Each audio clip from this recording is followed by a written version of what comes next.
How's it going, everybody? So, today I'm going to be talking about the new upcoming album from Terra Atlantica. The name of the album is Beyond the Borders, and it comes out September 16th. But you all know, before I get into that nitty gritty, let's check out the cover. So, boom, there it is. Take a look at that. Boy, I tell you what. If it looks really cool, but this year we've been getting lots of album covers with ships sailing on them. So we've been really sailing the seven seas this year. But anywho, it looks really cool. I really dig it. The details really nice. You got a ship back there just like on fire, and the other ship is sailing ahead, and some kind of tower with like a beam of light coming out of it. I don't know if it's a searchlight or if it's a laser beam or something. But the waves, the seas look rough. The waves are kind of rocking, and the sky is kind of dark. There's a little bit of blue, but there's a darkness there as well. It just really sets this scene of this, battle, on the seas. So it looks really, really neat. I dig it. Um, does it convey the music that you'll get? I think so. This kind of cover, it really makes it seem like it, if you hadn't heard of the band before or anything, and you just look at the cover, you'd think this is some kind of symphonic or power metal. So I definitely think it gives a good indication of what you can expect on the album. The cover may make it look like the music's going to be a little more aggressive than it actually is, but still, at the end of the day, I think it does a good job. So it looks cool, good indication of what you can expect on the album. So yeah, I dig it. Good cover. Um, Anywho, let's talk about the album itself now. This bad boy's got 11 tracks on there and comes in at about 50 minutes. And but I tell you what, it goes by pretty quickly. You get really engrossed in it. So it's done before you know it. Honestly, it just moves at a good pace. It's got a good variety of sound in here, and yeah, it just moves along, and it's really, really well done. What you can expect here, it's power metal with a lot of symphonic elements, and really, really great guitar work here. The guitars really, really shine. The symphonic elements, I feel like, are used to emphasize, sounds, or, to really bolster moments in the music, and, to really add that extra flavor, that extra magic. The guitar, I feel like it is somewhat of the spotlight here. There's really, really great guitar work in them. The melodies and the intricacies of the rhythms, and great solo work. Really, really great solo work here. You get some awesome moments of shredding, and just really great melodies in the guitars. So really, really solid. For you guitar lovers out there, there's a lot to like here. Don't think that, oh, it's a lot of some. Yes, there is a lot of symphonic elements, but it does not detract from the guitars. The guitars are not like a supporting role here. I would say like the symphonic elements are more of the supporting role, even though they're quite prevalent. The guitars are really the heart of the sound, and the melodies and the driving force, and just really well done. Really, really well done. Bright, crisp, clean, just sounds really, really good. And then symphonic elements really add this add that larger than life. That's one thing I gotta say, is this album just has a sound that is larger than life. It has that epic, grand, magical, adventurous sound, and the songwriting, it just really well done, and it just creates this again, just this magical sound. But the symphonic elements are done incredibly well. The orchestrations, just absolutely well done. Again, it really emphasizes moments, and bolsters the sound of the songs, and just lends a grand scope, a grand scale, a sense of magic and adventure to the sound, which I think is really what they were going for. And you get, anything you get. There's choirs that are done. There's moments of like chanting vocally. There's from the symphonic side. I mean, you get everything from there's some brass. There's some like moments where it sounds like there's a trumpet going. Um, you get string, you get anything you can really think of on the symphonic side. You get it here. You get some excellent moments of piano work, and it just really, really great stuff. So the whoever did the arrangements for the symphonic elements and the piano and all that kind of stuff, just really phenomenal job, and it just really complements the guitar work and just the directions of the songs themselves. Just really sounds great. Drum work is also phenomenal here. It really pushes the songs forward, and it sound has a nice hard hitting sound, and just really great fills. Just an excellent job. Again, just working with the music and creating a nice um, you know, powerful sound. In the rhythms and again in the drum in the fills, and just again helping to drive the songs forward. And the bass work also is just really well done, and it's all mixed. The production is, oh, it's so clean, so clean. You can hear everything so well. Really, I just marveled at times of how clean the production and the mix sounds. So huge shout out to whoever did the mixing and mastering and all of that, because it just sounds so great and high quality. Um, Now, as far as in vocals, the vocals are just really top notch, and uh,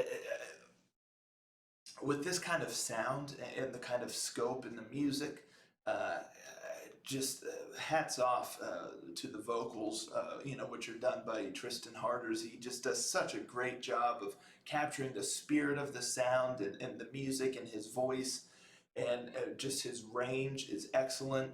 And he just hits every note with a sense of passion, and but also a sense of adventure and wonder. Again, it just his voice really captures the spirit of the music, and you're just, it's as if you're exploring this scene that's set up by the music, this epic uh, uh, adventure.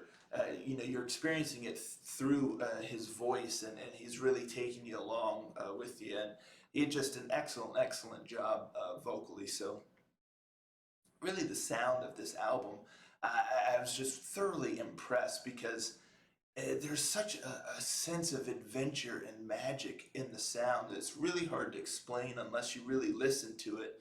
But there's moments where it sounds very theatrical, like a musical almost, and so you really get into it. You can almost picture, the scenes taking place, and there's times where it even sounds like a power metal Disney kind of movie sound, because it has that magical. It's got a very uplifting, a very bright sense and feel to it. So a lot of enchanting and captivating melodies that are very memorable, that will be stuck in your head, and that you'll, again, some of this stuff, it would not sound out of place on like a Disney soundtrack or something. So I think Disney needs to get in touch with Terra Atlantica here, and turn this album into a Disney movie. It really would.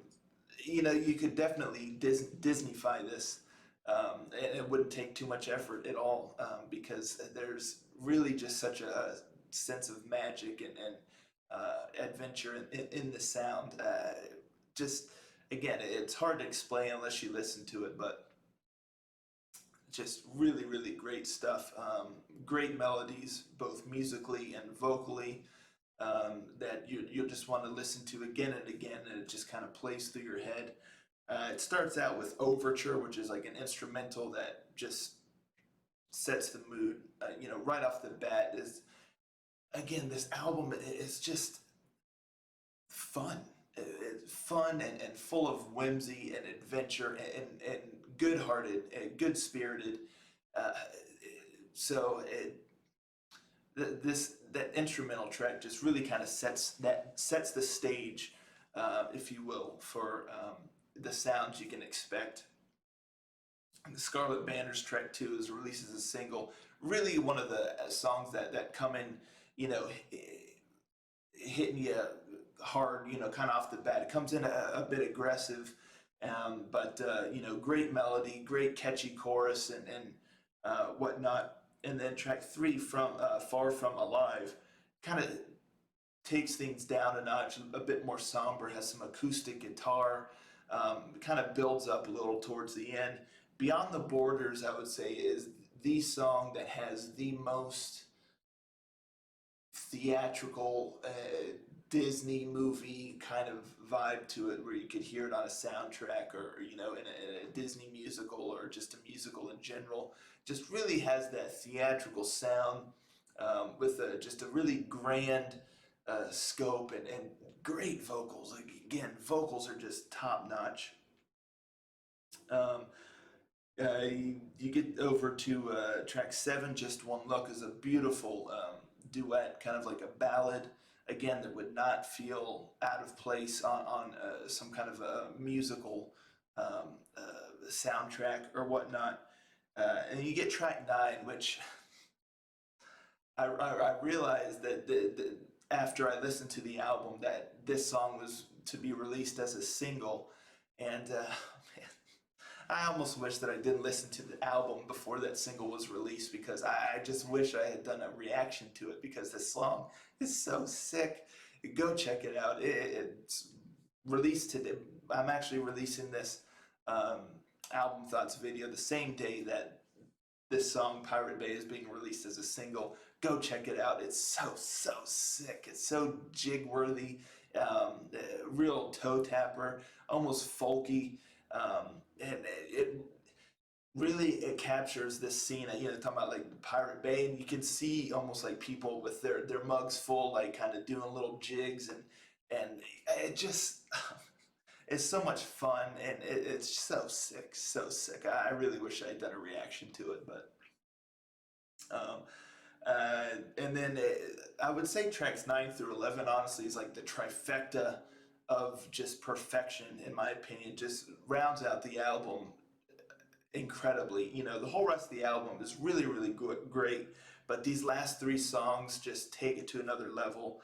The Great Escape is an 8-minute long epic that is full of great guitar work and melodies, and you get some really awesome, like classical music melodies done with the guitar through here, so you almost get like a neoclassical kind of guitar solos and whatnot woven throughout. Really great. And then Take Us Home, it takes us home, all right, and just ends on such a grand, epic scale, and just rounds out the album in the best way that they possibly could, and a very deserving way for the album. So just incredible stuff here. Just a lot of fun,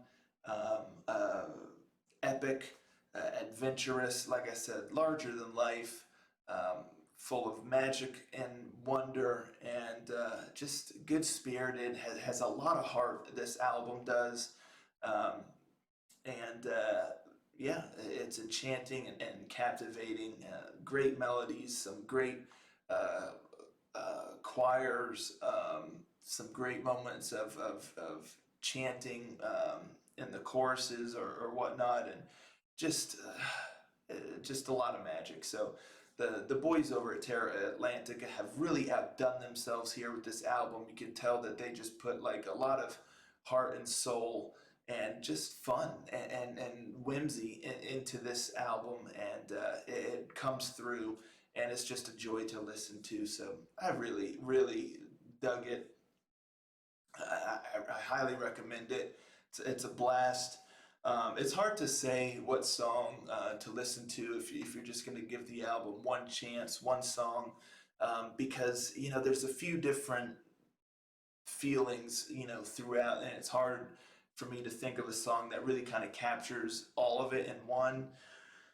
I would say just listen to the two singles. I think they really did a great job releasing the Scarlet Banners and Pirate Bay as the two singles, because it gives you, between the two of them, it gives you a good indication of what to expect on the album.